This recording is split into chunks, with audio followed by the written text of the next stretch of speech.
है 30 अगस्त 2020 की मन की बात में माननीय प्रधानमंत्री जी ने आह्वान किया था कि सितंबर 2020 को पोषण माह के रूप में मनाया जाएगा। उस संबंध में मध्य प्रदेश में ग्रामीण शहरी क्षेत्रों में करीब 97,000 से अधिक आंगनबाड़ी केंद्रों में विभिन्न कार्यक्रम आयोजित किए गए हैं। कुपोषित बच्चों की पहचान, टीकाकरण, आयरन फॉलिक एसिड के टैबलेट का वितरण, एनआरसी केंद्रों में कुपोषित बच्चों का दाखिला इत्यादि सब जगह सुनिश्चित किया जा रहा है। आज के इस कार्यक्रम के अवसर पर प्रदेश के 52 जिला मुख्यालयों, 313 जनपद पंचायतों के मुख्यालयों, 378 नगरीय निकायों के करीब 6,000 से अधिक वार्डों में तथा 23,922 ग्राम पंचायतों के मुख्यालयों पर इस कार्यक्रम का आयोजन एक साथ किया जा रहा है। ग्राम पंचायतों में ग्राम की पोषण प्रबंधन रणनीति जारी होगी, वार्डों में वार्ड की पोषण प्रबंधन रणनीति जारी होगी और जिले में पूरे जिले की पोषण प्रबंधन नीति जारी होगी और आज राज्य स्तर पर राज्य की पोषण प्रबंधन नीति जारी होगी। इतने बड़े पैमाने पर और करीब 30,000 स्थानों पर एक साथ मध्य प्रदेश की त्रिस्तरीय पोषण प्रबंधन रणनीति जारी की जा रही है और 30,000 स्थानों पर आज करीब 12 लाख से अधिक लोग इसके साथ में जुड़े हुए हैं। इस कार्यक्रम की शुरुआत मध्य प्रदेश गान के साथ होगी।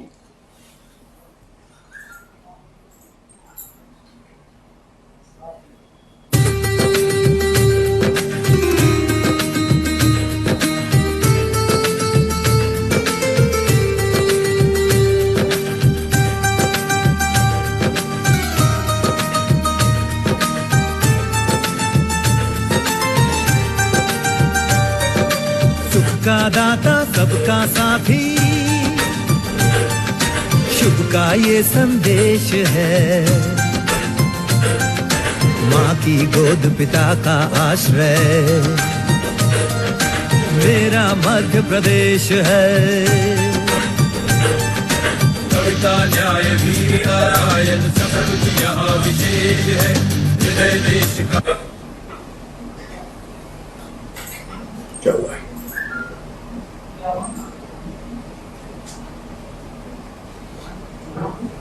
कैसे हुआ?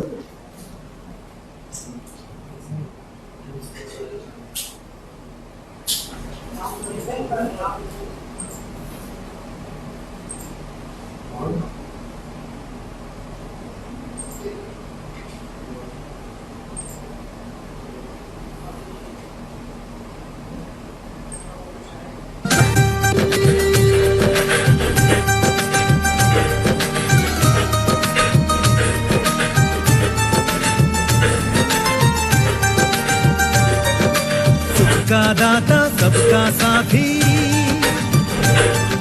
शुभ का ये संदेश है। माँ की गोद पिता का आश्रय मेरा मध्य प्रदेश है। कविता न्याय वीर नारायण सब कुछ यहाँ विशेष है। हृदय देश का चलिए आगे बढ़िए, इसको परफेक्ट करना चाहिए।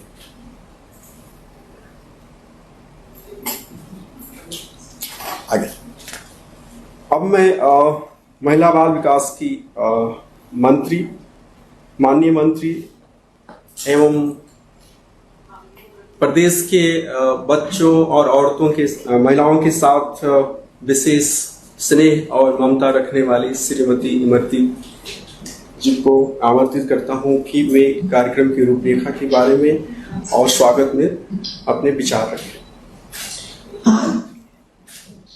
आज हमारे इस प्रोग्राम में उपस्थित जुझारू, संघर्षशील, किसानों के मसीहा सम्मानीय मुख्यमंत्री जी, हमारे बड़े भाई शिवराज सिंह चौहान जी, यहाँ उपस्थित मुख्य सचिव जी, हमारे महिला बाल विकास के पीएस कमिश्नर और यहाँ उपस्थित पत्रकार भाई और हमारे प्रदेश में, पूरे मध्य प्रदेश में हमारे सांसद, हमारे विधायकगण, हमारे जिला पंचायत अध्यक्ष, उनके सदस्य, जनपद अध्यक्ष, उनके सदस्य और सरपंच सभी हमारे इस प्रोग्राम में उपस्थित हैं और हमारी महिला बाल विकास की कार्यकर्ता, सहायिका, पर्यवेक्षक, फरोजना, सभी जेडी सभी इस प्रोग्राम में उपस्थित हैं। सभी को मैं धन्यवाद देना चाहती हूँ कि आज हमारे मुख्यमंत्री जी ने एक ऐसी रचना का प्रोग्राम किया है जिससे हम अपनी महिला बाल विकास बहुत आगे ले जा सकते हैं। और मैं भाई साहब मुख्यमंत्री जी से कहना चाहती हूँ कि हमारे प्रदेश में अगर हमारे विभाग के कार्यकर्ता और सहायिका और पर्यवेक्षक और परियोजना अधिकारी अगर पूरी तरीके से काम कर रहे हैं, और उनसे भी मैं कहना चाहती हूँ कि आप चाहे नगर पालिका हो, नगर निगम हो, नगर पंचायत हो, सब जगह अपनी अपनी आंगनबाड़ियों पे अगर अच्छे से पर्यवेक्षक से सर्वे कराएं तो शहरी क्षेत्रों में और ऐसे जो गांव हैं जिसमें बड़ी बड़ी बस्तियां हैं उनमें हमारे बच्चों की बहुत कम कुपोषण की मात्रा मिलेगी। ज्यादा से ज्यादा एक आंगनबाड़ी में 1 या 2 बच्चे हमारे कुपोषित होंगे, ये हमने देखा है। लेकिन आदिवासी क्षेत्र और जहाँ ऐसे क्षेत्र हैं उनमें हमारे बच्चों का ज्यादा कुपोषित बच्चे मिलते हैं। तो आज जो हमारे मुख्यमंत्री जी मध्य प्रदेश के मुखिया ने हमारे कुपोषित बच्चों के लिए जो दूध की मात्रा दी है उससे हमारे बच्चों को बहुत अच्छा लाभ मिलेगा, उससे पोषण मिलेगा, उससे हमारे बच्चा का कुपोषण दूर होगा। तो मैं ऐसी मंशा करती हूँ कि मेरा विभाग और पीएस बैठे, कमिश्नर बैठे हैं यहाँ, मेरा विभाग जल्दी से जल्दी इस मध्य प्रदेश से अगर कुपोषण को दूर करके और हमारे मध्य प्रदेश को सुपोषित बनाएंगे तो माननीय हमारे मुख्यमंत्री जी मध्य प्रदेश के और हमारे विभाग का सबसे ऊंचा नाम होगा। और एक बात और कहना चाहती हूँ मैं मुख्यमंत्री जी से कि आज चाहे गरीब से गरीब हो, मजदूर आदमी हो, वो भी अपने बच्चे को प्राइवेट स्कूल में पढ़ाना चाहता है क्योंकि वहाँ व्यवस्थाएं अच्छी होती हैं। लेकिन हम भी अपनी आंगनबाड़ियों में अच्छी व्यवस्था कर सकते हैं। जैसे पहले सरकार ने हमारी मदद भी नहीं की थी कमलनाथ सरकार ने, फिर भी हमने 313 आंगनबाड़ी ऐसे अच्छे मॉडल में बनाई थी जिसका नाम हमने बाल शिक्षा केंद्र रखा था। लेकिन उनके बच्चे जब निकलते हैं तो देखते हैं कि जी कोई प्राइवेट स्कूल में से निकल रहे हैं, तो ऐसे अच्छे अच्छे घर के बच्चे भी हमारे आंगनबाड़ी में आ सकते हैं। और सभी को आप ऐसा आदेश करें कि हर जगह, हम तो करते ही हैं, पीएस करते हैं कि हर जगह हमारी आंगनबाड़ी खुलना चाहिए। और जब हम अपनी महिला कार्यकर्ता की नियुक्ति करते हैं तो भाई साहब कम से कम 12वां पास हमारी महिला होती है और जिसके अच्छे नंबर होते हैं उसे लिया जाता है। तो हम अपनी आंगनबाड़ी दरिया और दूध पर ना छोड़ें। हमारी आंगनबाड़ी में शिक्षा भी होना चाहिए, हमारी कार्यकर्ता शिक्षा भी हमारे बच्चों को दे। तो आपका बहुत अच्छा एक प्रदेश में आपका मैसेज जाएगा। वैसे ही आप इतना आपका है कि हर बच्चा, हर किसान, हर दुकानदार, व्यापारी आपके नाम से, शिवराज सिंह चौहान के नाम से कि ये किसान के मसीहा है, ये मध्य प्रदेश को चला सकते हैं और चला भी है। जो आपने 15 साल काम किया है उसकी तारीफ पूरे देश में, उत्तर प्रदेश में होती है। और जो आपने विकास के भंडार मध्य प्रदेश में खोले हैं उससे हमारा मध्य प्रदेश बहुत आगे जाएगा और हम अपनी सरकार बनाएंगे। धन्यवाद। धन्यवाद माननीय मंत्री जी। अब मैं माननीय मुख्यमंत्री जी से निवेदन करूंगा कि वे राज्य स्तर की पोषण प्रबंधन रणनीति को जारी करने का कष्ट करें।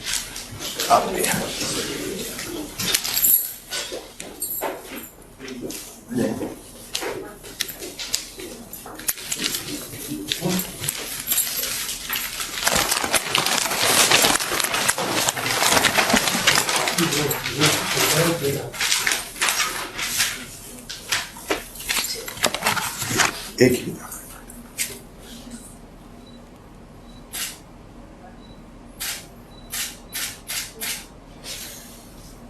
ठीक है।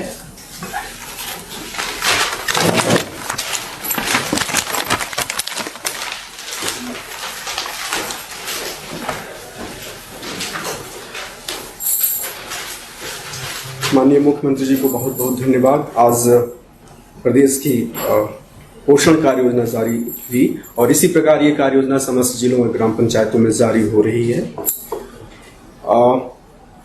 अगले कार्यक्रम के रूप में आज लाडली लक्ष्मी की बालिकाओं को जो छठी और 9वीं कक्षा में प्रवेश की हैं उनको माननीय मंत्री जी के हाथों सिंगल क्लिक के माध्यम से 1,10,000 बालिकाओं को 28 करोड़ रुपए की राशि अंतरित की जाएगी। माननीय मुख्यमंत्री जी से अनुरोध है कि वे इसको जारी करने का कष्ट करें। क्लिक।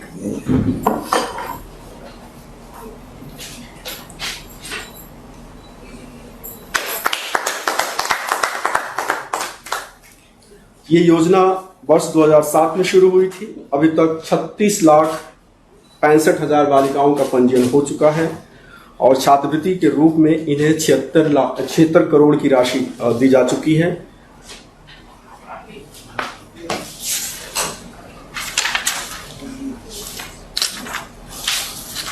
सर, कोविड महामारी के दौरान जो बाहर से हमारे प्रवासी मजदूर आए थे, करीब 7,132 मजदूरों को हम लोगों ने आंगनवाड़ी भवनों के निर्माण पे लगाया और इस प्रकार हम लोगों ने 601 आंगनवाड़ी भवनों का निर्माण पूरा किया गया है।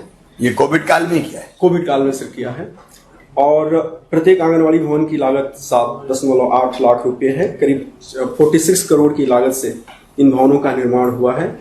मैं माननीय मुख्यमंत्री जी से अनुरोध करूंगा कि सिंगल क्लिक के माध्यम से इन भवनों को लोकार्पण करने का कष्ट करें।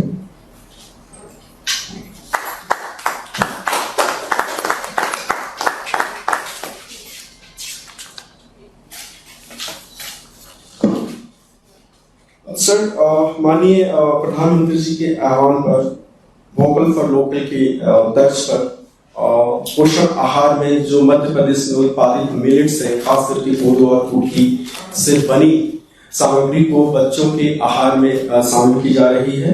तो आज इस पोषण महोत्सव के अवसर पर डिंडोरी जिले के तेजस्वी ग्रुप ने कोदो की बर्फी का निर्माण किया है। वो आज हमारे बीच में है। मैं माननीय मुख्यमंत्री जी से अनुरोध करूंगा कि उसको समस्त बातों और माताओं के लिए जारी करने का। आइए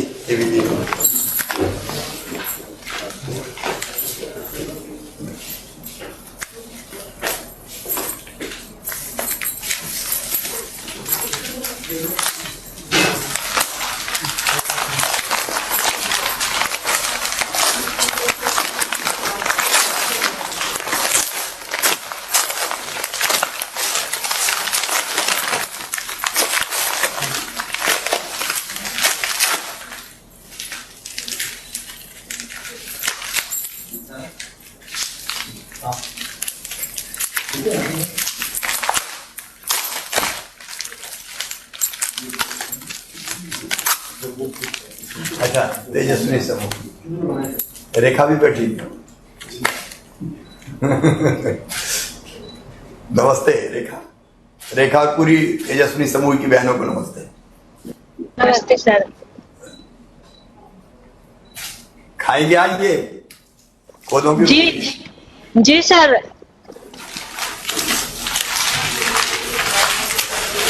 बहुत बधाई आपको, बहुत अच्छी बर्फी बनाई, खा के भी आपको भी बहुत बहुत बधाई सर।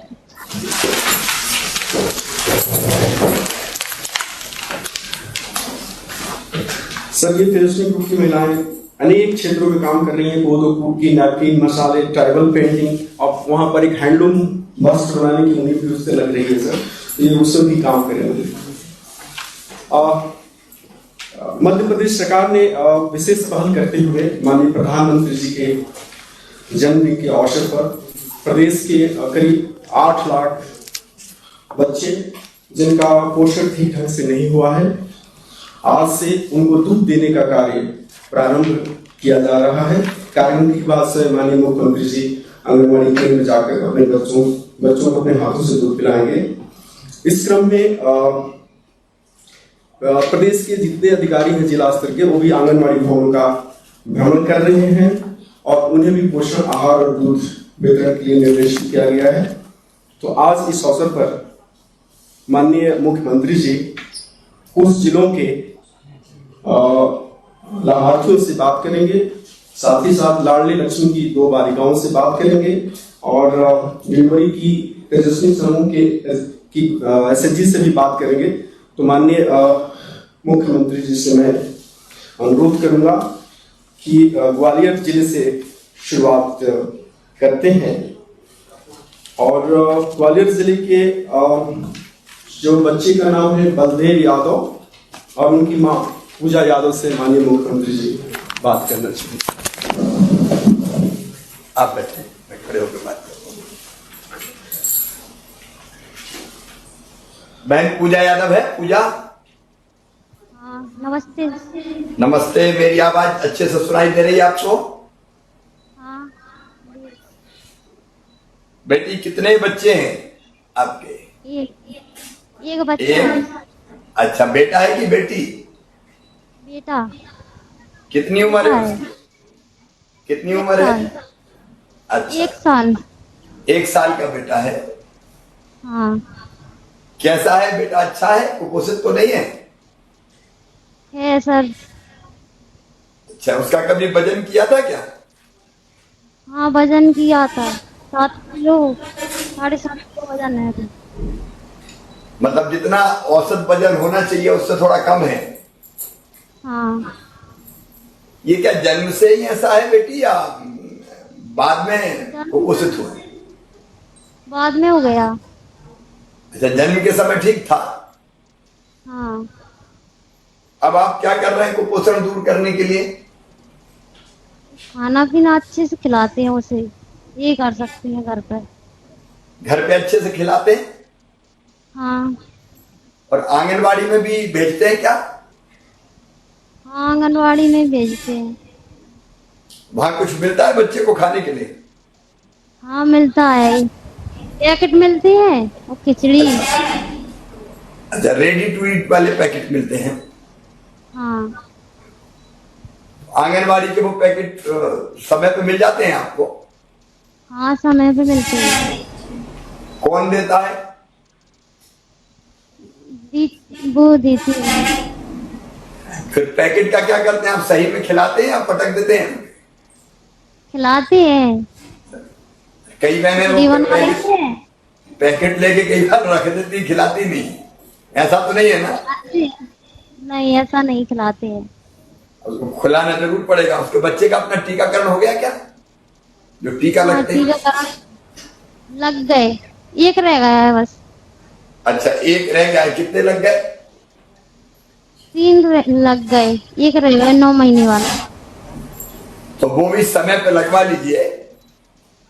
हाँ, मैं पूजा बहन के साथ साथ सभी बहनों को ये कह रहा हूं जो मेरी आवाज सुन रही है कि बच्चों का टीकाकरण समय पर जरूर करवाएं।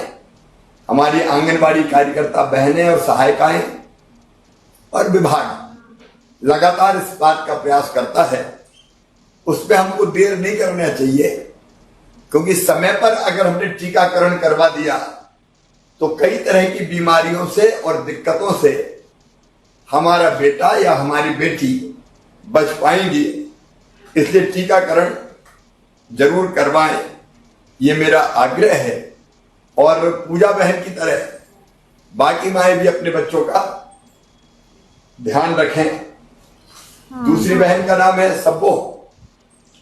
सर, ग्वालियर में अच्छा, ग्वालियर बताइए। रचना? ग्वालियर में लाडली लक्ष्मी के तहत लाभान्वित बालिका खुशी परिहार हैं, वे माननीय मुख्यमंत्री जी से संवाद करना चाहेंगे। कहाँ है मेरी लाडली भांजी खुशी? नमस्ते मामा जी। खुश हो? हाँ, अब कितने साल की हो गई तुम? 13 साल की। जब तुम्हारे मामा 15 साल पहले मुख्यमंत्री बने थे तब ये योजना बनाई थी लाडली लक्ष्मी। और आज मुझे खुशी है कि खुशी के चेहरे पे लाडली लक्ष्मी योजना की खुशी मुझे दिखाई दे रही है। कौन सी क्लास में पढ़ती हो बेटी? 9th। 9वीं में पहुंच गई। हाँ। आज मैं भी इतना खुश हूं कि तुम अंदाज नहीं लगा सकती। एक योजना जो हमने बनाई थी और छोटी सी बेटी गोद में लेके मैंने उसके हाथ में एनएससी दी थी, तब 2 महीना 3 महीना की जो बेटियां थी वो आज 9th में पहुंच गई।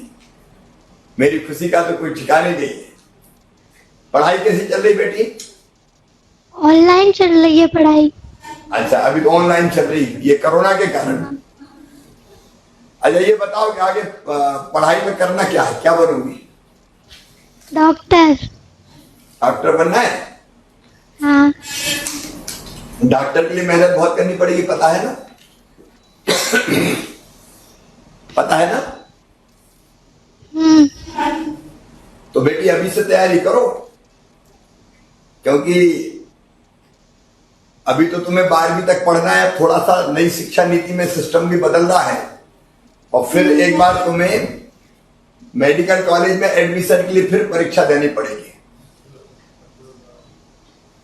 तो उसकी तैयारी खैर अभी तो तुम पढ़ो बिना किसी चिंता के।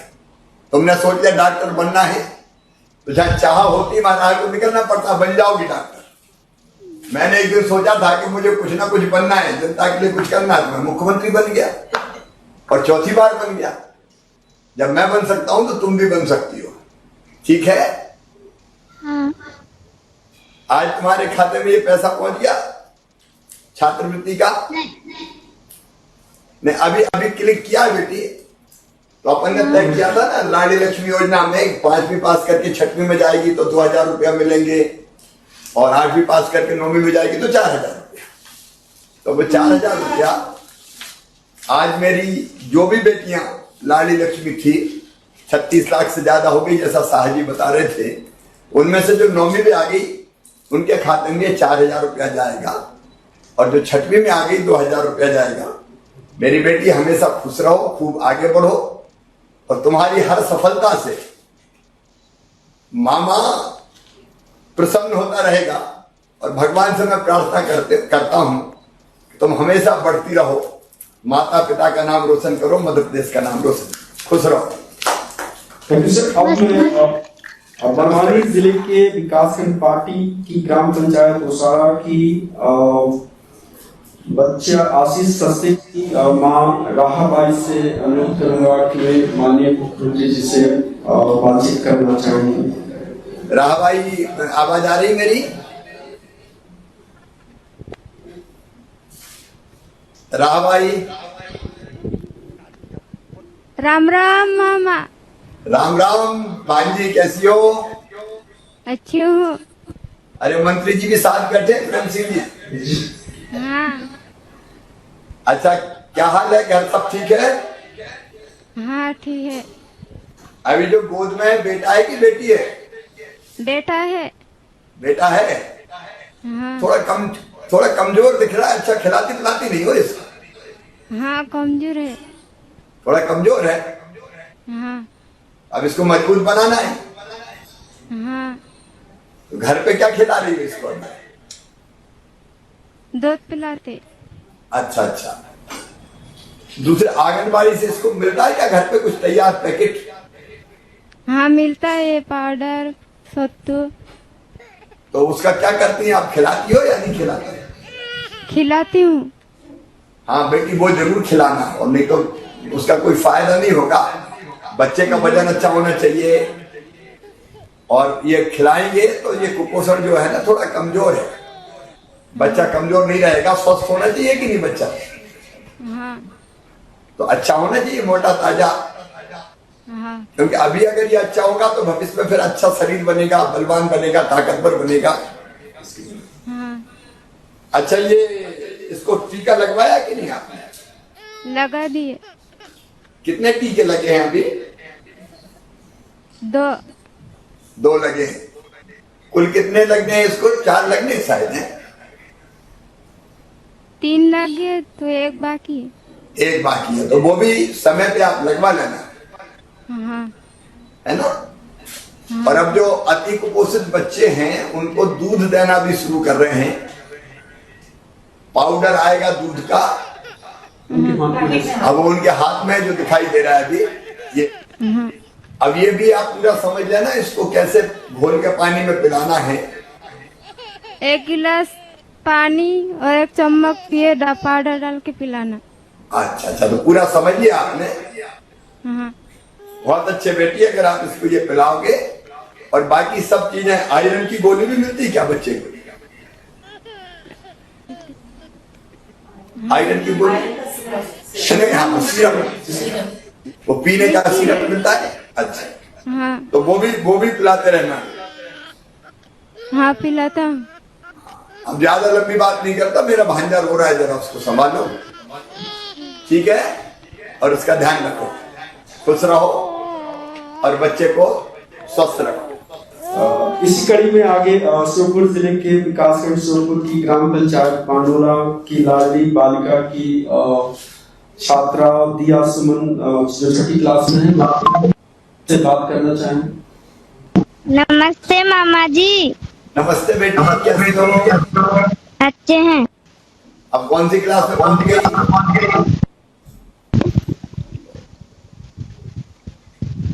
कौन सी क्लास में पढ़ रही हो?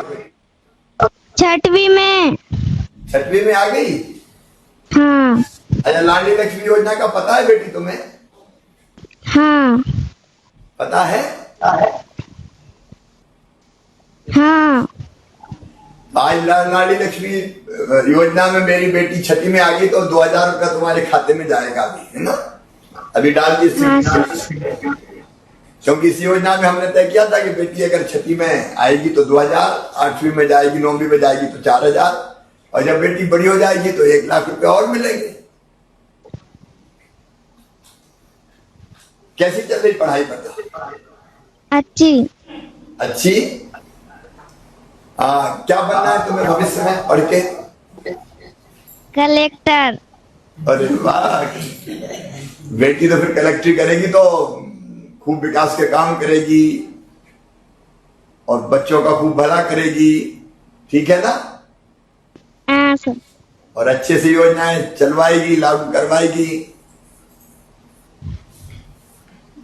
अब बेटी बन सकती कलेक्टर, बड़ी बात नहीं है। कई बेटियां कलेक्टर है, अभी तुमने देखा होगा कई जिलों में कलेक्टर भी बेटियां होती है। अगर हम ठान लें और ढंग से मेहनत करें तो इंसान ही सब कुछ करता है। हम कलेक्टर बिल्कुल बन सकते हैं। मन में हमेशा ये भाव रखना चाहिए कि मुझे इस स्थान पर पहुंचना है, उसके लिए कोशिश करते हैं तो उस स्थान पर पहुंच जाते हैं। और क्या हाल है, घर में कौन कौन है?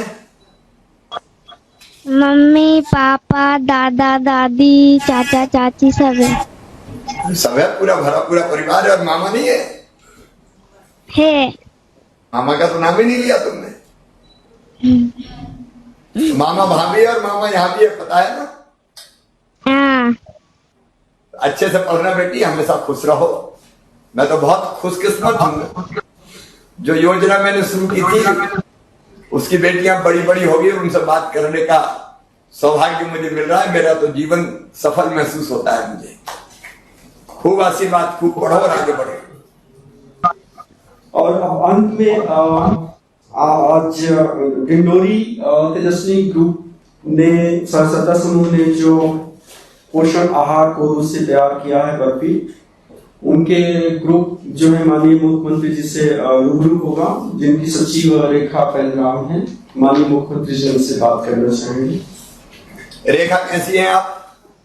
बढ़िया है भैया जी, आपको बहुत बहुत धन्यवाद जो हमारे डिंडोरी जिले के कोदो कुटकी उत्पादन को आपने प्रोत्साहन किया। इसके लिए आपको हृदय से बहुत बहुत धन्यवाद दे रहे हैं हमारे डिंडोरी जिले के समस्त भाई एवं बहनें। मैं भी डिंडोरी जिले के सभी भाई और बहनों को प्रणाम करता हूं। आपने सचमुच में, आपके समूह ने कमाल किया है। हमारी कोदो कुटकी की पहचान पूरे भारत में करा दी और दुनिया में करा दी। सच में जो हमारा तेजस्विनी समूह है वो महिला सशक्तिकरण का प्रतीक है। और रेखा जैसी बहनें और उनके साथ जो मेरी बाकी बहनें बैठी है, उन्होंने ये साबित कर दिया है कि महिला अगर चाहे तो दुनिया में बड़े से बड़ा काम करके दिखा सकती है। तो मैं तो आपका अभिनंदन करता हूं। अभी कोदो कुटकी का तो मुझे पता था, प्रोसेसिंग का काम भी करते हैं ना, कोदो कुटकी की। जी मैं तो एक बार होके आया था ना जी। कैसा चल रहा है अभी अपनी कोदो कुटकी पैक होके जा रही है? जी अच्छा चल रहा है। कहाँ कहाँ भेज रहे हैं? अभी तो हम लोग आंगनवाड़ी केंद्रों में कोदो बर्फी नाश्ते में दे रहे हैं, और जैसे मृगनैनी है, पर्यटन है, इस तरह की जगह में हम लोग अभी दे रहे हैं। तो अच्छे से जितना बनाते हैं पूरा कोदो कुटकी चली जाती है? जी। और आपका जो समूह काम कर रहा है उससे आमदनी कितनी हो जाती है? कोदो कुटकी बर्फी बना रहे हैं, आप प्रोसेसिंग कर रहे हैं, तो कितना पैसा बच जाता है? इसमें तो अभी 20 से 25 हजार महीने मंथली शुद्ध प्रॉफिट निकल जाते, पूरे खर्च निकाल के, जैसे एक यूनिट का। और हमारे ब्लॉक में 5 प्रोसेसिंग यानी कि जिले में 5 प्रोसेसिंग यूनिट है, सबका यानी कि अपना निकाल के जो है शुद्ध इनकम है 20 से 25 हजार शुद्ध इनकम। तो पांचों का मिला के 20-25 हजार इनकम है या एक का? अलग अलग है सबका। तो 5 मतलब 1.25 लाख रुपया 5 समूह जी लगभग हर महीने कमाते हैं। जी। मैं प्रदेश में जो जुड़ी हुई बहनें हैं उन सबको बताना चाहता हूं कि हमारे सामने ये तेजस्विनी समूह बैठा हुआ है और ये प्रोसेसिंग यूनिट चला के छोटी सी और 25,000 रुपया महीना बचा लेता है। हम अगर बाकी जगह भी प्रयास करें, लोकल चीजें जो पैदा होती है, तो हर समूह ऐसा कर सकता है कि एक प्रोसेसिंग की जो हमने इकाई यूनिट लगाई उसमें खर्चा कितना आया था? इसमें खर्चा तो पहले 40-50 हजार यानी कि पूरा लेबर चार्जिंग ऐसा निकाल के आया था। हम छोटे रूप में पहले इसको किए थे। हाँ, छोटी इकाई लगाई थी, बाद में उसको और बढ़ाया। जी आपको बहुत बहुत बधाई। और क्या क्या बनाते हैं आप? हम लोग इसका ये बिस्किट बनाते हैं और ये बर्फी तैयार करते हैं। ये बर्फी और बिस्किट कोदों के ही है? जी बहुत ये अच्छे। वाला कोदो का। जी। और ये जो है हम अभी कोदो बर्फी चूरा तैयार किए हैं जो आंगनवाड़ी केंद्रों में अभी इसका वितरण है। अच्छा, ये बर्फी का चूरा है? जी तो ये आंगनवाड़ी केंद्रों में भेजेंगे आप? जी। और क्या क्या कई चीजें रखी है आपके पास? ये सैनिटरी पैड है जो हमारी दीदियां बनाती हैं, हमारे यूनिट भी लगी है अभी। अच्छा अच्छा अच्छा। बहुत इसके अलावा गौरी पेंटिंग है, ये हमारी दीदी जो। ये कौन सी पेंटिंग बता रही है?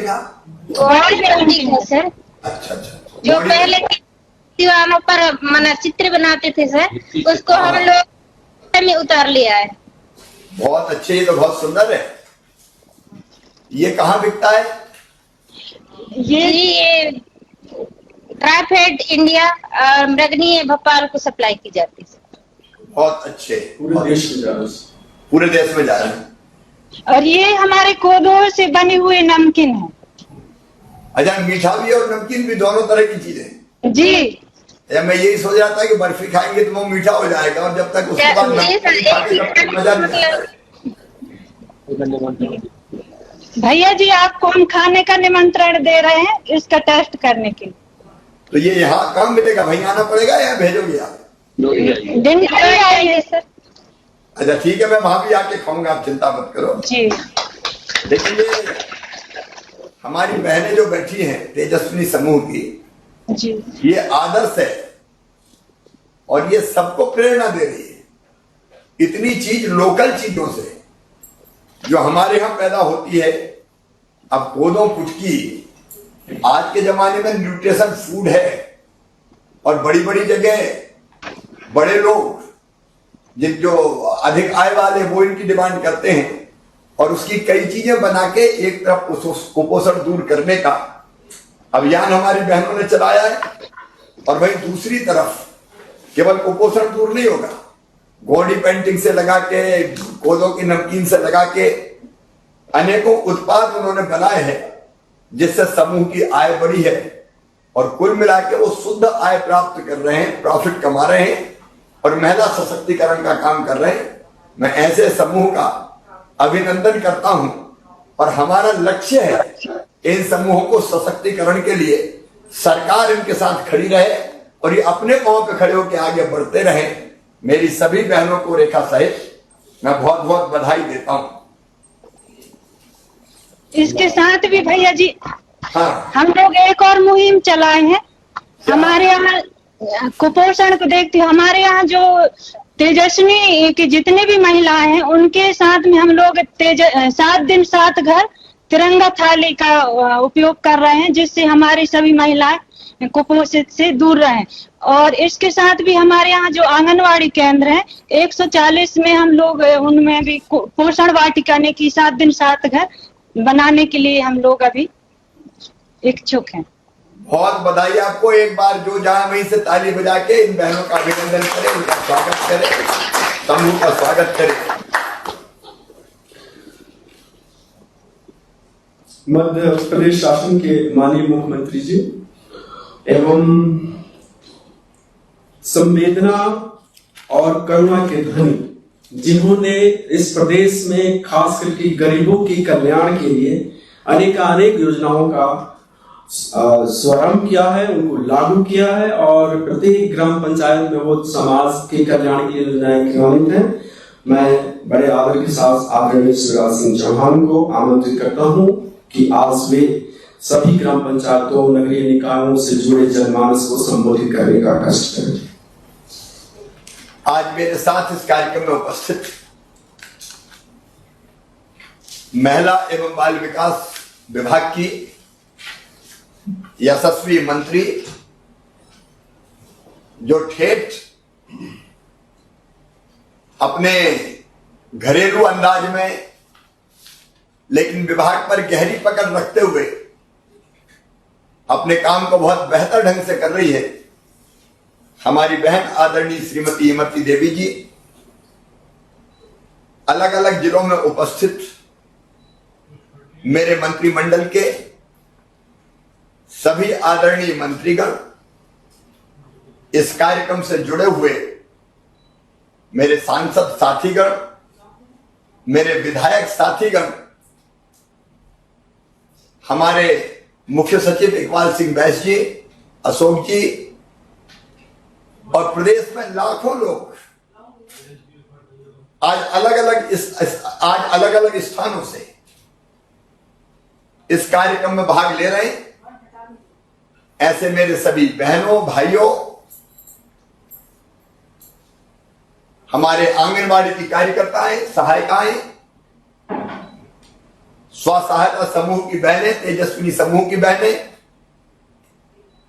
मेरी लाडली लक्ष्मी बेटियां, मेरे प्रिय बहनों, भाइयों और भांजे भांजियों, आप सबको दोनों हाथ जोड़ के मैं प्रणाम करता हूं, आप सबको नमस्कार करता हूं। आज का दिन बहुत महत्वपूर्ण दिन है। आज विश्वकर्मा जयंती है। भगवान विश्वकर्मा निर्माता के रूप में जाने जाते हैं। भवन निर्माण से लेके मशीनें तक बनाने का काम कहते हैं भगवान ब्रह्मा जी ने विश्वकर्मा जी पे छोड़ा था। आज मैं भी विश्वकर्मा पूजन करके आया हूं। एक निर्माता भगवान विश्वकर्मा, उनके चरणों में हम प्रणाम करते हैं। और आज एक और विभूति का जन्मदिन है और वो है हमारे यशस्वी और लाडले प्रधानमंत्री श्रीमान नरेंद्र मोदी जी। आज मध्य प्रदेश की 8 करोड़ जनता की ओर से मैं हमारे यशस्वी प्रधानमंत्री श्रीमान नरेंद्र मोदी जी का अभिनंदन करता हूं, उनको बधाई देता हूं। मोदी जी एक व्यक्ति नहीं है, वो भी वैभवशाली, गौरवशाली, संपन्न, समृद्ध और शक्तिशाली भारत के निर्माता हैं। गरीब घर में पैदा हुए, बचपन से एक दूसरों की मदद करने की ललक मन में। इसलिए अगर मित्र स्कूल में भूखा है तो अकेला भोजन नहीं कर देते, उसको भी भोजन कराने घर लाते थे। अदम्य साहसी, और काम जो भी हो, चाहे वो चाय बेचने का भी हो, तो वो काम भी पूरी तन्मयता के साथ करते थे। जैसे जैसे उम्र बढ़ी, मन में कुछ करने का संकल्प था, और हिमालय की गोद में भी तपस्या करने गए। लेकिन स्वामी विवेकानंद जी ने कहा था कि हिमालय की कंदराओं में रह के खुद के लिए तपस्या करना, यह भी स्वार्थ ही है। अकेले के लिए क्यों, सबके लिए काम करो। और नरेंद्र मोदी जी भी वापस लौटे, और फिर उन्होंने जो काम किया वो चमत्कार से कम नहीं है। पहले राष्ट्रीय स्वयंसेवक संघ के प्रचारक के नाते, फिर संगठन में उन्होंने काम किया भारतीय जनता पार्टी के, तो अद्भुत किया। और फिर गुजरात के मुख्यमंत्री के नाते उन्होंने विकास और जन कल्याण का एक नया इतिहास रचा। गुजरात मॉडल की चर्चा पूरे देश में आज उस समय होती थी। मुख्यमंत्री रहते हुए गुजरात के विकास और नवनिर्माण में उन्होंने ऐसा काम किया कि गुजरात मॉडल स्टेट बन गया। अब वो 2014 से भारत के प्रधानमंत्री हैं, और प्रधानमंत्री रहते हुए वो जो काम कर रहे हैं, कोई कल्पना नहीं करता था। जिस ढंग से आज भारत आगे बढ़ रहा है, चाहे वो सीमाओं की सुरक्षा का सवाल हो, देश की आंतरिक सुरक्षा का सवाल हो, गरीबों के कल्याण का सवाल हो। कल ही हमने कार्यक्रम किया, हर गरीब को राशन, रोटी, कपड़ा, मकान, पढ़ाई लिखाई, दवाई, रोजगार का इंतजाम सबके लिए। प्रधानमंत्री जी की अद्भुत कल्पना है। इसके पहले 2.25 लाख मकानों में हमने गृह प्रवेश करवाया, प्रधानमंत्री आवास योजना। घर भी हो, घर में बिजली भी हो, रसोई गैस का चूल्हा भी हो, पीने का साफ पानी भी हो, सस्ता राशन भी हो, गरीब की जिंदगी को आसान बनाने का काम। और दूसरी तरफ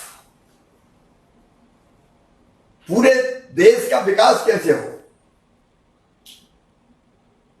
मैं बहुत विस्तार में नहीं जा रहा। चाहे देश के सामने जो लंबे समय से पड़ी हुई समस्याएं थी, उनका समाधान हो, और चाहे सीमाओं की रक्षा हो। मोदी जी ने अद्भुत और अभूतपूर्व किया है। सचमुच में मोदी जी भारत के लिए भगवान का वरदान है। 130 करोड़ लोग आज उनके साथ खड़े हैं। मैं आप सबकी ओर से उनके जन्मदिन पर उनका अभिनंदन करता हूं। और आज जो कार्यक्रम हम कर रहे हैं, कल से हमने प्रारंभ किए हैं, वो लोगों के कल्याण के लिए, उनके जन्मदिन के उपलक्ष्य में हमने प्रारंभ किए हैं, और जो लगातार चलेंगे 7 दिन। लेकिन आज मेरा मन गदगद और प्रसन्न है, क्योंकि मेरी लाडली लक्ष्मी बेटियों से मैंने बात करी है। ये बेटियां मेरे प्राण हैं। मुझे वो दिन याद आ रहा है जब 2005 के अंत में नवंबर में मैं मुख्यमंत्री बना था, और मुख्यमंत्री बनते ही मेरे मन में एक ही बात थी कि बेटियों के लिए मैं क्या बेहतर कर सकता हूं। और ऐसी बात नहीं कि मुख्यमंत्री बनने के बाद मुझे याद आई हो। मैंने बचपन से अपने घर में, अपने गांव में बेटियों के साथ अन्याय होते हुए देखा था। बेटे का जन्म होता था, मैं तो गांव में पैदा हुआ, तो माता भी खुशियां मनाती थी। मिठाई बढ़ जाए, कोई ढोल ढमाके भी बजवा दे, और कई जगह तो हर्ष फायर, हवाई फायर होते थे, बेटा आया है। और मायके वाले भी आ जाते थे लड़ुआ फटुआ लेके। लेकिन बेटी अगर आ गई तो मां का भी चेहरा उतर जाता था जैसे बेटी नहीं हो, कहीं की आफत आ गई हो। पहली बिटिया के बाद कहीं दूसरी और तीसरी हो गई तो और आफत। फिर तो सासें जीना हराम कर देती थी। 2 मौड़ी हो गई, 3 मौड़ी हो गई, बेटा कब आएगा। मेरा मन बेचैन रहता था, बेटा बेटी में आखिर ये भेदभाव क्यों। एक मां की पेट से दोनों जन्म लेते हैं, एक ईश्वर ने सबको बनाया। और वैसे भी बेटियों के बिना, बहनों के बिना दुनिया नहीं चल सकती। लेकिन हम तो उस जमाने में अपने गांव में देखते थे, पति पत्नी की लड़ाई हो गई तो पति का अधिकार था कि वो थप्पड़ या लठ से अपनी पत्नी को पीट दे,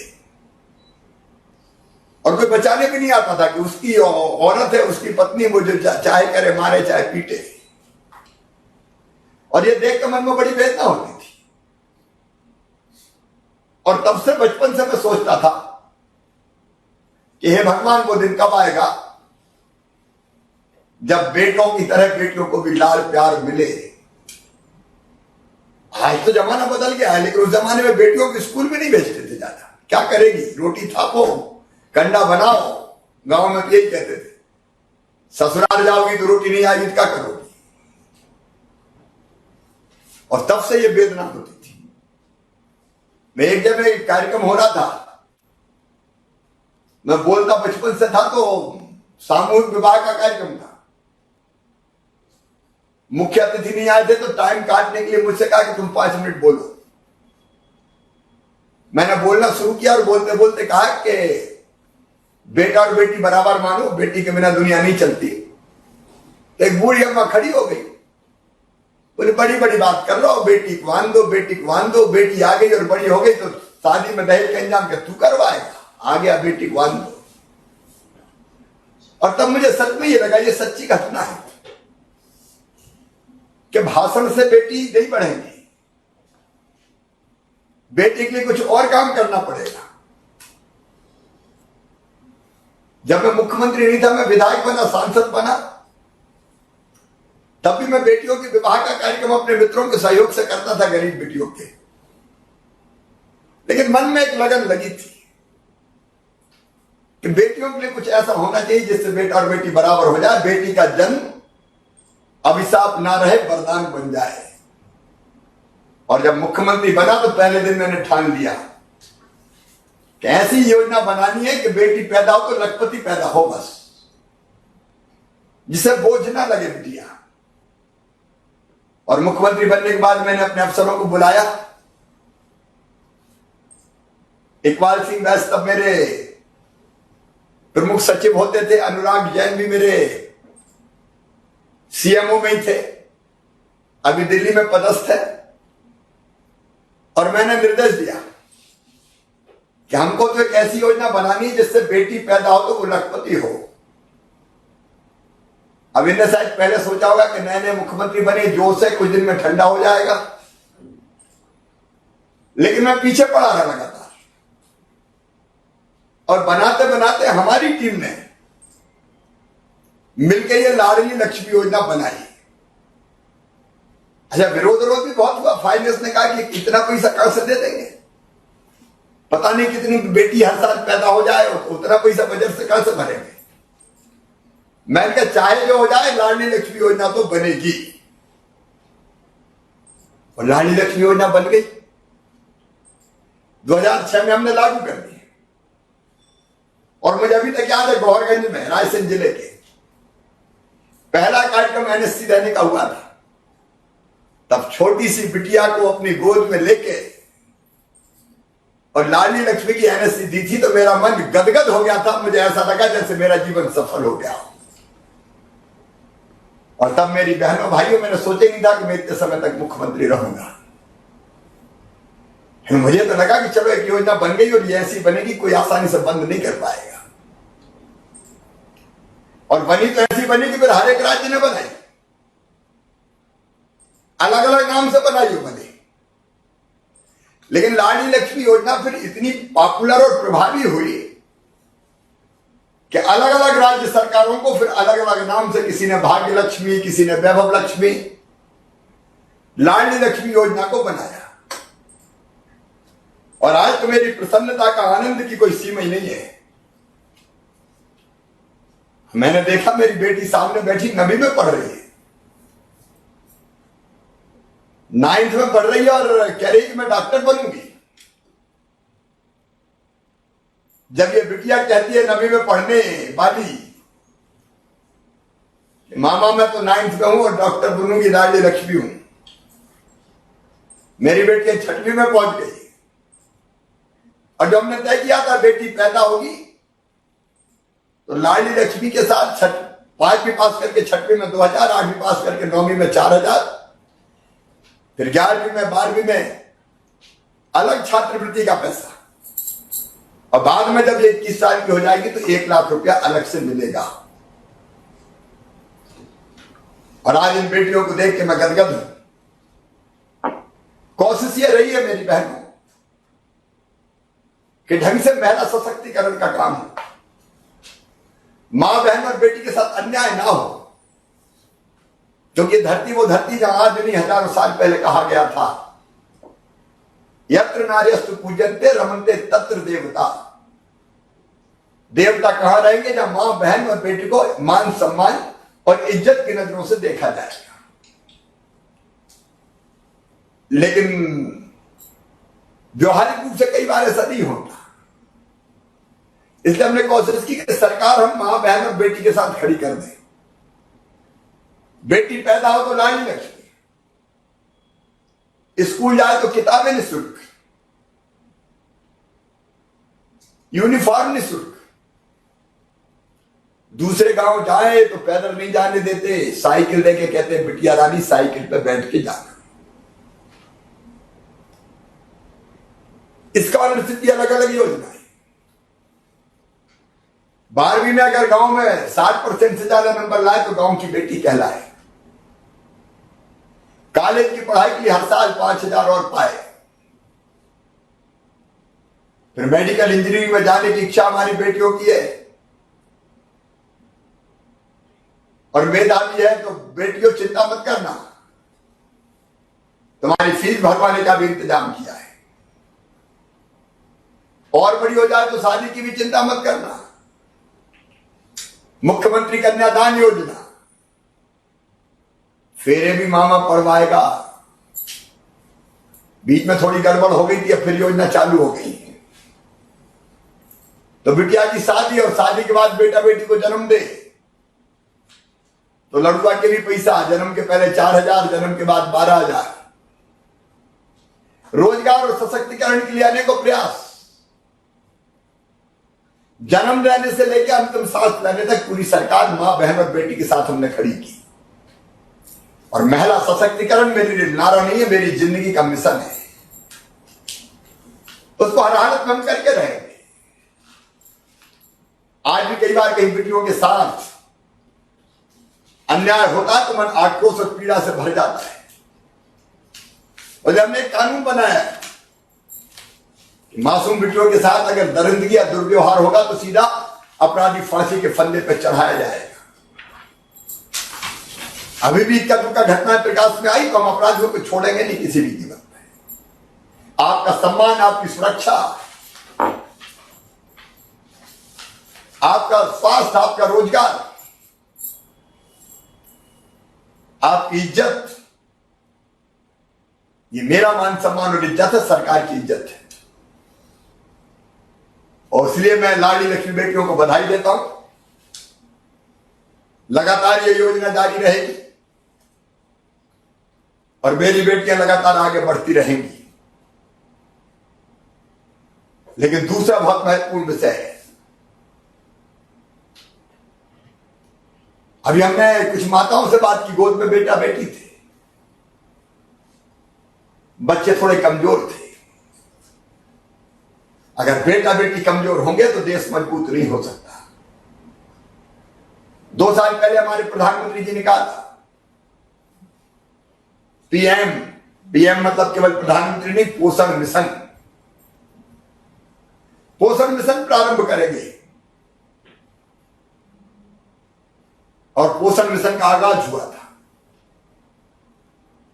उन्होंने ये भी कहा था, सही पोषण तो देश रोशन। ये कुपोषण कलंक है मध्य प्रदेश के माथे पर। हमको इस कलंक को दूर करना है।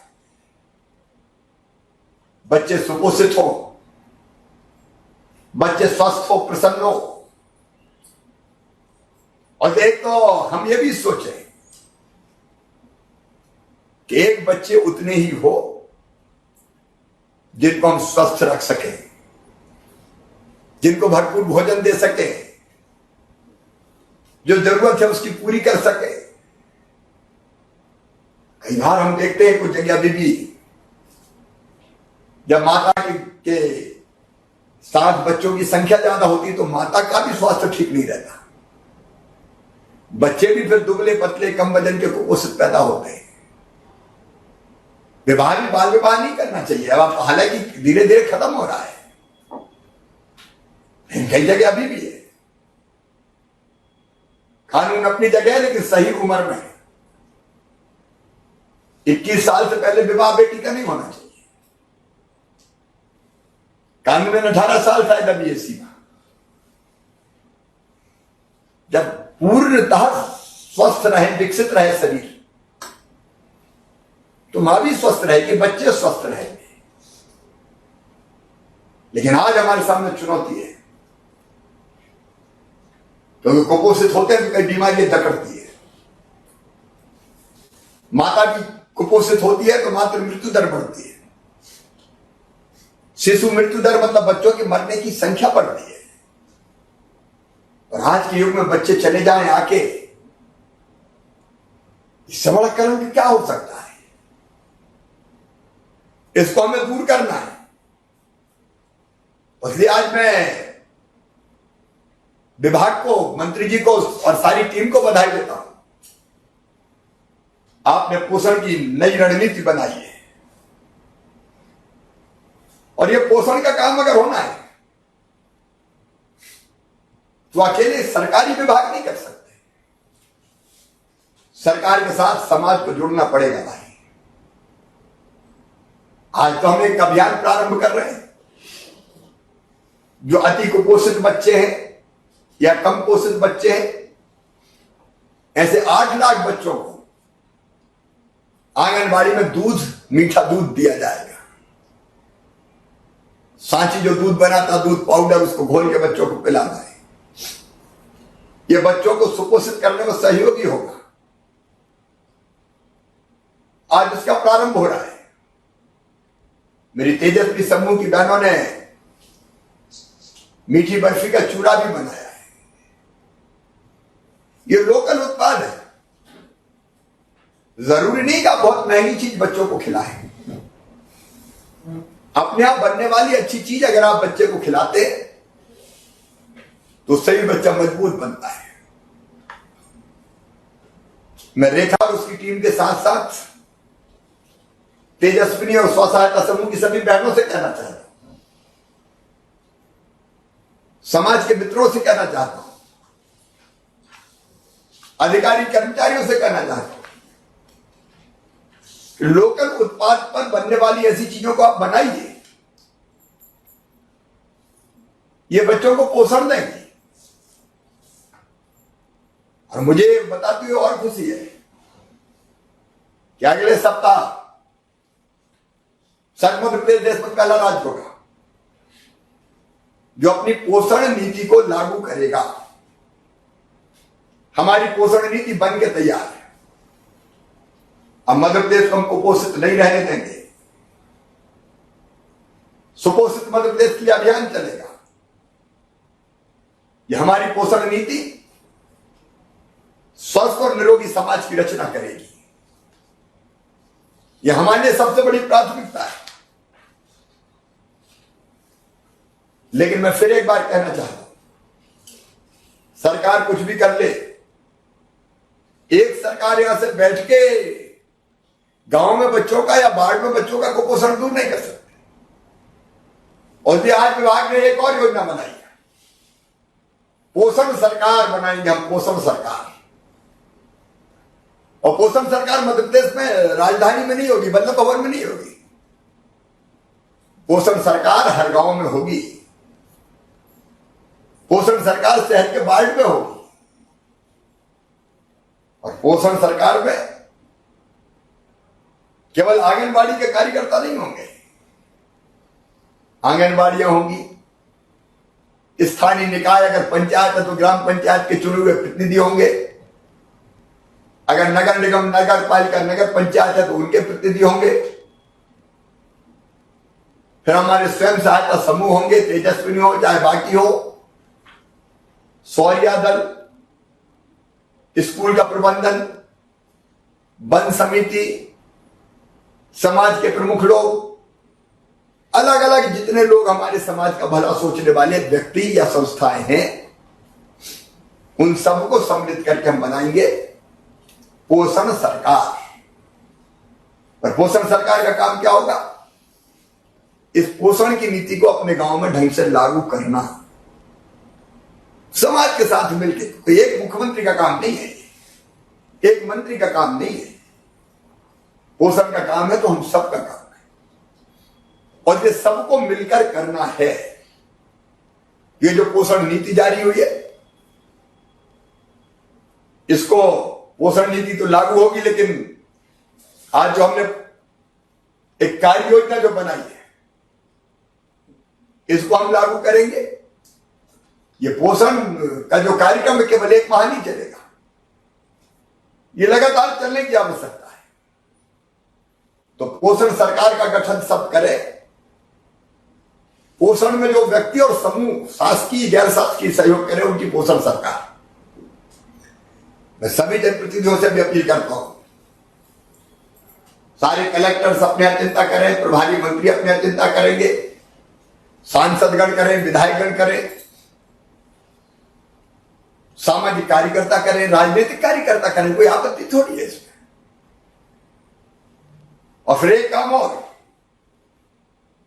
अन्नपूर्णा पंचायत बनाने का काम। यह अन्नपूर्णा पंचायत क्या है?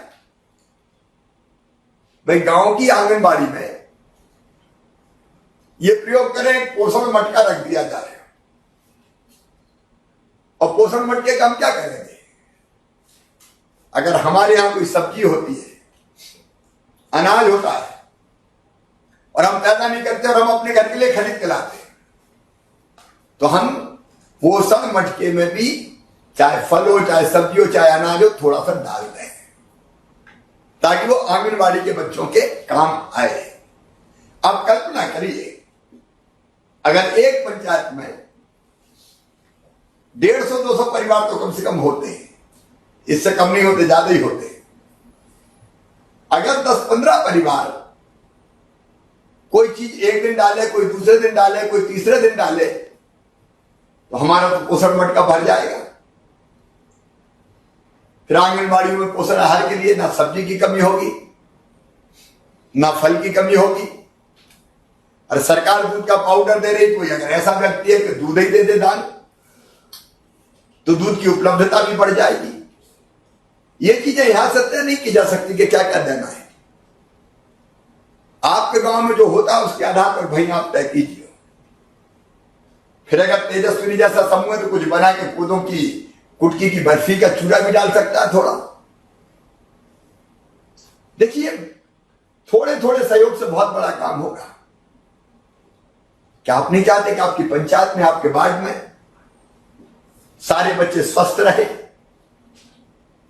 क्या जवाबदारी केवल सरकार की है, आंगनबाड़ी की है? हम सबकी जवाबदारी मेरे बहन और भाई। इसलिए आपके पंचायत में पोषण मटका रखा जाना चाहिए। जरूरी नहीं है कि आप कोई मट्टी का ही मटका रखो, वो मटका हो सकता है कोई सामान रखने का, और कोई पात्र हो सकता है, वो लोहे का भी हो सकता है, वो दूसरी चीजों का भी हो सकता है, लेकिन वह स्वेच्छा से लोग चीजें डालेंगे। ये जरूर करना चाहिए। और ये मैं भाषण दे रहा हूं तो मैं भी ये तय कर रहा हूं कि अपने पास की आंगनबाड़ी में रोज कुछ ना कुछ मैं भी डलवाऊं। शायद प्रत्यक्ष रूप से रोज मुख्यमंत्री हूं, नहीं जा पाऊं, लेकिन मुख्यमंत्री निवास में पोषण वाटिका है। मतलब अब फल तो नहीं होते, सब्जियां पैदा होती हैं, फल होते हैं, आम आते हैं, बड़े बड़े पेड़ पुराने जमाने के, तो कभी कभार गर्मियों में रेगुलर फल नहीं है, लेकिन सब्जियां होती है। और वो सब्जियां भी हम ऑर्गेनिक करते हैं, मतलब हमारे यहां गाय भी है, गाय का गोबर खाद के रूप में डलता है। एक बात और बताऊं, मैं जब पहली बार मुख्यमंत्री बना तो 2 गाय लेके आया था मुख्यमंत्री निवास, और जब 13 साल हो गए तो लगभग 43-44 गाय हो गई। अब बाकी तो हमने रख दी खेत में, लेकिन फिर 2 ले आए। वो गाय अभी बंधी है, उन्हीं का दूध पीते हैं, और उनको एक गोबर अपनी आंगन को, जो हमारी पोषण बांट के कह लीजिए आप, अंग्रेजी में शहर में लोग कहते हैं किचन गार्डन, तो उसी में गोबर डलता है। गोबर की खाद, मतलब वो खाद बनाते भी है, तो वो उसमें जो सब्जी पैदा होगी वो मैं जो भी पैदा होगी, अगर रोज निकली तो रोज, और इक्का दुक्का दिन छोड़ के निकली तो जरूर मैं अपने पास की आंगनबाड़ी के मटके में या बर्तन में भिजवाऊंगा। क्योंकि पर उपदेश कुशल बहु तेरे, भाषण दे के नेताजी चले गए, खुद कुछ करना ही नहीं है, तो फिर दूसरे भी नहीं करेंगे। अगर दूसरे करें तो पहले अपन को करना चाहिए। तो आप सबके सामने आज मैं ये संकल्प दे रहा हूं कि मैं भी पोषण मटके में ये डलवाऊंगा सब्जी। कभी घर फल आते हैं तो फल को नहीं डलना चाहिए। हम अपना स्वभाव बना लेंगे, कुछ ना कुछ हम इन बच्चों के लिए निकाल के रखेंगे। देखो पुराने जमाने में भारतीय संस्कृति देखो, आज पितृमोक्ष अमावस्या कई जगह लोग मनाते हैं। हम भी आए तो पहले पितरों को जल देके, फिर हमारी पत्नी ने बाकायदा पत्तों पे 5 हिस्सा रखे थे, उनमें पूड़ी, खीर, पापड़, भजिया, सब चीजें काय के थे। एक कौवे का, एक गौ माता का, एक कुत्ते का, एक चींटी का। अब ये परंपरा क्या थी? ये कुछ जगह निर्वाह होती, कुछ जगह नहीं होती, लेकिन ये परंपरा क्या थी कि दुनिया में जो पैदा हुए हैं सबको उनका अधिकार देना चाहिए। अब बाकी चीजें छोड़ दो, कम से कम जो हमारे बच्चे हैं हमारे गांव के, वो स्वस्थ रहे, इसलिए हम कुछ निकाल के दे सकते हैं। रोज नहीं दे सकते, हफ्ता भर में एक बार बाजार से सामान लाओ, थोड़ा सा डाल दो। और वैसे ही पोषण वाटिका हर पंचायत में ये बन जाए कि जिसमें हम सब्जियां लगाएं, या संभव वो फल के भी लगा सकते हैं। कुछ फल बहुत जल्दी आते हैं, बरसों नहीं लगते आजकल। तो ये अगर हम करेंगे तो ये बड़ी सेवा होगी, एक अभियान होगा। हो सकता है कि आज ऐसे अभियान के लिए संकल्प ले लो। मैं तो कह रहा हूं आप संकल्प लो, बिना इसके हम अपने बच्चों को पूरी तरह से स्वस्थ नहीं कर सकते। और ये पोषण सरकार की जवाबदारी होगी कि आंगनबाड़ी में टीकाकरण का काम हमारी पंचायत में 100% होगा। क्यों आंकड़े आते हैं 80% पे, 75% पे, 100% करेंगे? आयरन टॉनिक और जो दवाई दी जाती है वो पूरी की पूरी हम देंगे। ये कर सकते हैं, ये हमको करना चाहिए। एक प्रयोग और कर सकते हैं, साप्ताहिक बाल भोज जैसा। अगर अपने घर में कोई मंगल प्रसंग आया, मान लीजिए कोई की शादी हुई, तो वो ये तय करे कि शादी में खिलाया, अब मैं एक भोजन अच्छा आंगनबाड़ी के बच्चों को दूंगा। वो शादी के उपलक्ष्य में खिला सकता है। वो बच्चों के जन्मदिन जो सक्षम और समर्थ हो, उनकी बात कर रहा हूं, जिनकी आर्थिक स्थिति अच्छी है, मध्यम वर्गीय है। तो आंगनबाड़ी के 25 बच्चे हैं, 30 बच्चे हैं, 40 बच्चे हैं, तो एक दिन का, एक समय का भोजन मेरी तरफ से। कोई का जन्मदिन है, उसके उपलक्ष्य में करा सकता है। कोई की शादी की वर्षगांठ है, तो हैप्पी मैरिज एनिवर्सरी कह के, और हम शादी की वर्षगांठ में पति पत्नी दोनों मिला के ऐसे कुछ प्रसंग निकाले जा सकते हैं। तो मैं समझता हूं कि गांव में हर हफ्ते हो सकता है। 52 हफ्ता साल भर में होते हैं, तो 52 तो ऐसे लोग निकल सकते हैं। जन्मदिन में, शादी की वर्षगांठ पे, विवाह की खुशी में बेटा बेटी के, और किसी प्रसंग पे या माताजी पिताजी की स्मृति में हम एक भोजन साल में कराएंगे। तो मुझे लगता है हर हफ्ते हो सकता है, तो ये साप्ताहिक भोज भी हो जाएगा। मुझे लगता है कि समाज अगर ऐसे जुट गया तो पूरी तरह से कुपोषण को हम दूर कर पाएंगे। मेरे भाव समझिए, भावनाएं समझिए, ये केवल कार्यक्रम नहीं है, महाअभियान हम प्रारंभ कर रहे हैं कुपोषण समाप्त करने का। गैर सरकारी सरकारी सारे तंत्र को जुटना पड़ेगा। आज मुझे इस बात की भी खुशी है कि 600 आंगनबाड़ियों का लोकार्पण हुआ है। हमारी मंत्री जी हमसे कह रही थी कि कई जगह किराए के भवन में लग रही है भैया, और वहीं आंगनबाड़ी कार्यकर्ता के कोई का सामान रखा, उनका चूल्हा चौका तो ऐसे में अच्छे से चल नहीं पाते। 600 आंगनबाड़ी भवन बन गए, आगे भी अभियान जारी रखेंगे। और अब आंगनबाड़ियों का तो महत्व और बढ़ गया। नई शिक्षा नीति में यह कहा गया है प्री प्राइमरी एजुकेशन, मतलब प्राथमिक शिक्षा के पहले की शिक्षा। वो क्या KG1 KG2 कह सकते हैं इसको, पढ़ाई के पहले की पढ़ाई।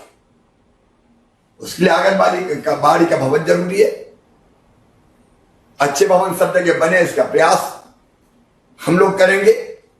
और आंगनबाड़ी कार्यकर्ता और सहायिका बहनों की जिम्मेदारी और बढ़ जाती है। मंत्री जी ने बताया कि 12वीं पास और अच्छे नंबर मेरिट में भिजवाते उनको लेते हैं, तो सबको ढंग से पढ़ा भी सकते हैं। ये और बड़ी जवाबदारी हमारे ऊपर आई है। इसलिए मुझे पूरा विश्वास है कि आंगनबाड़ी की बहनें और पोषण सरकार, जिसमें हम सब शामिल हैं, मिलकर इस काम को बेहतर कर पाएंगे। कोरोना काल में भी हमने कोशिश की है कुपोषण के खिलाफ बेहतर काम करें। प्रधानमंत्री मातृ वंदना योजना में 2,44,000 बहनों के खाते में 115 करोड़ रुपए डले। हमारी सहरिया बेगा भारिया बहनों के खाते में 100 करोड़ रुपए के आसपास हमने पोषण के लिए डाले, ताकि वो अच्छा भोजन करके खुद भी स्वस्थ हो। आइए मेरे बहन और भाई, पोषण महोत्सव के अवसर पर हम संकल्प करें कि हमारे घर में हमारे बच्चे को पोषित नहीं रहेंगे, हमारे गांव में किसी परिवार में बच्चे को पोषित नहीं रहेंगे, कोई माता को पोषित नहीं रहेगी। आज के युग में इतनी सुविधाएं तो है कि समाज ठान ले तो कुपोषण को जड़ से समाप्त कर देंगे। और इस अभियान का आज हम प्रारंभ कर रहे हैं। इस अवसर पर मैं आप सबको अपील और आह्वान करना चाहता हूं कि मैं भी जुटूंगा, आप भी जुटना। आंगनबाड़ी विभाग ने एक और जिम्मेदारी ली थी कि हर व्यक्ति किसी कुपोषित बच्चे को गोद में ले। इनमें से जो मैंने बताए उन कार्यक्रमों में भाग ले। क्या कोई ये प्रयास भी कर सकता है कि कोई कुपोषित बच्चे को सुपोषित करने का संकल्प ले ले, और उसके लिए जो आवश्यक चीजें हैं वो उसको प्रदान करे या राशि प्रदान करे। तो मुझे लगता है इससे हम कुपोषण का पूरी तरह से अंत कर पाएंगे। पोषण महोत्सव में भाग लेने वाले सभी बहन भाई, जनप्रतिनिधि, मंत्री साथी, मेरे सारे निर्वाचित जनप्रतिनिधि और सारे समूह, सारा समाज, उन सबको मैं धन्यवाद देता हूं। लेकिन ये कामयाब तभी होगा जब हम संकल्प भी लें और इसको पूरा करने के लिए अपना पूरा सहयोग भी करें। मुझे पूरा विश्वास है कि मेरे सहित हम सब जुट के और कुपोषण को समाप्त करेंगे। बहुत बहुत धन्यवाद। और माननीय मुख्यमंत्री जी के प्रभावी निर्देश में मैं हृदय से आभारी हूँ, और मैं उनसे निवेदन करता हूँ कि पोषण संकल्प पूरे प्रदेश की जनता को दिलाने का कष्ट। मेरे बहन भाई, बेटे बेटी जहां भी अपनी जगह खड़े हो जाएंगे, सब अपनी अपनी जगह खड़े हो जाएं, और मैं जो पोषण संकल्प यहां से पढ़ूंगा उसको आप दोहराएंगे। तो मैं फिर कह रहा हूं, जो जहां है, लाखों भाई बहन आज हमारे साथ जुड़े हुए हैं, और 1 करोड़ से ज्यादा लोगों ने इससे 1 लाख 1.5 लाख से ज्यादा तो स्वेच्छा से जुड़े, लेकिन 1,20,00,000 के आसपास और कोशिश की है कि जुड़े, तो बड़ी संख्या में लोग जुड़े। ये पोषण का संकल्प है। मैं जो कहूंगा वो आप दोहराएंगे, वही हमारा संकल्प होगा। तो मेरे साथ बोलिए, मैं अपने प्रदेश को सुपोषित प्रदेश के रूप में निर्माण हेतु तैयार राज्य पोषण प्रबंधन रणनीति के अनुसार अपने समुदाय में हर प्रकार के कुपोषण को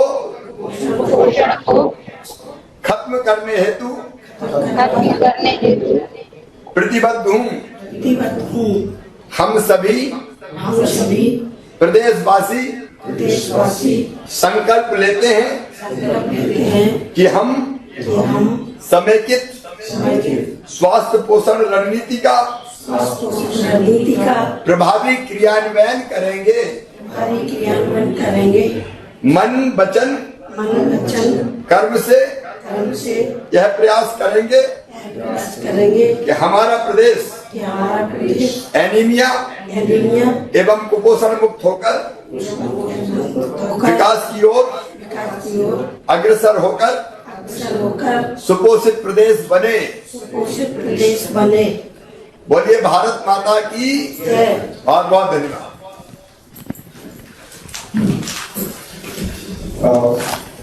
आज के इस अति महत्वपूर्ण कार्यक्रम के लिए, इस पोषण महोत्सव के लिए माननीय मुख्यमंत्री जी ने अपनी समय और सभी से निवेदन है कि अपने स्थान पर बैठ जाए। अपने ऊर्जा और प्रभावी निर्देशन हमें दिया है, उसके लिए मैं और समस्त विभाग और इस कार्यक्रम से जुड़े विभिन्न विभागों के समस्त अधिकारी आपको आदेश करते हैं। उसी प्रकार माननीय मंत्री जी ने भी हमें निर्देश दिया, समय दिया। मैं माननीय मंत्री जी का आभार व्यक्त करता हूँ। जिले में उपस्थित हमारे समस्त मंत्रीगण, माननीय सांसद, माननीय विधायक, माननीय समस्त जनप्रतिनिधि का भी मैं दिल से आभार व्यक्त करना चाहता हूँ, जिन्होंने इस कार्यक्रम में हिस्सा लिया और यह सुनिश्चित किया कि कुपोषण कितनी महत्वपूर्ण समस्या है, जिसका हम निदान करने की कोशिश करेंगे।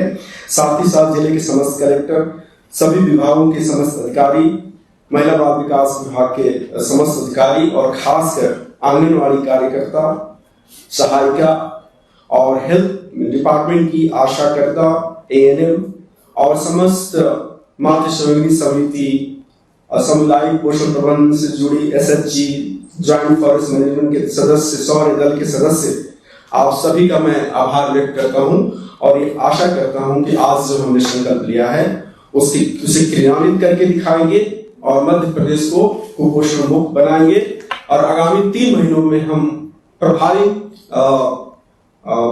परिणाम दिखाएंगे कि किस प्रकार से हमने कुपोषित बच्चों का ध्यान करके उनको सुपोषित करने की कोशिश की है। एक बार फिर से माननीय मुख्यमंत्री जी का बहुत बहुत धन्यवाद।